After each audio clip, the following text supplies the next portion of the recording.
Direct నాతో మాట్లాడాడు. ఏముంది నా దగ్గర, ఏముంది నా దగ్గర? శారీరకంగా అవుటివాడినే, శారీరకంగా ఏ పని చేయలేనివాడిని, జ్ఞానం లేదు, తల్లిదండ్రులు లేరు, ఎంత దిక్కుమాలిన బ్రతుకోనది. ఈ బ్రతుకును వెతుక్కుంటూ నా ప్రభు వచ్చాడు. ఈ జీవితాన్ని వెతుక్కుంటూ నా ప్రభు వచ్చాడు. ఈ పాపిని బాగు చేయడం కోసం నా ప్రభు వచ్చాడు. ఆ దేవుడు ఈరోజు నీతో అంటున్నాడు, నిన్ను బాగు చేయడానికి నేను ఉన్నాను. వాళ్ళని సిగ్గుపరుస్తాను రా, నిన్ను మాత్రం నేను పైకి లేవనెత్తుతాను అన్నాడు. ఎవరు నీ గురించి తక్కువగా అనుకుంటున్నారో వాళ్ళని నేను సిగ్గుపరుస్తా, నిన్ను నేను లేవనెత్తుతాను, నిన్ను నేను లేవనెత్తుతాను అన్నాడు. నా దేవుడు మాట తప్పని దేవుడు, నా దేవుడు మాట తప్పని దేవుడు. నిజం చెప్తున్నానండి అది. నా దేవుడు నిజమైన దేవుడు, నా దేవుడు నమ్మదగిన దేవుడు.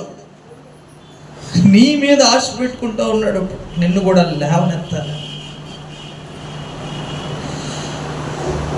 ఏ యోగ్యత లేని మనల్ని ఎందుకు పిలిచాడో తెలుసా? ఆయన నీకు ఉన్న స్థితిలో ఉండిపోకూడదు.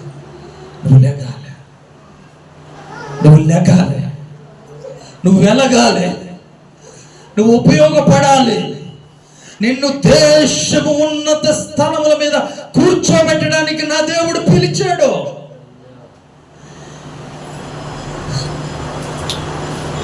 ఆ పిలుపును గ్రహించాలి. ఏం చేయాలి? పిలుపుని గ్రహించాలి. వస్తున్నావు, వెళ్ళిపోతున్నావు, నాకు ఎంత నీ దగ్గరున్న దేవుడు ఎంత చక్కగా నేను పిలిచాడు. ఒక్కసారి ఆలోచించుకొని ఏం చేయాలి తెలుసా? నువ్వు ఆయన వైపు తిరగాలి. దేవునికి స్తోత్రం చెప్పాలి. నా దేవుడు అన్యాయస్తుడు కాదు, ఖచ్చితంగా దేవుడు గొప్ప దేవుడు. హల్లెలూయా.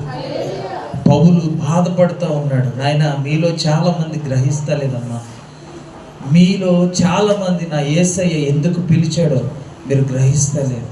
నా యేసయ్య దగ్గర ఎంత ప్రేమ ఉందో, ఎంత నీ గురించి ఒక ఉన్నతమైన ఆలోచన ఉందో మీలో చాలామంది గ్రహిస్తలేదు.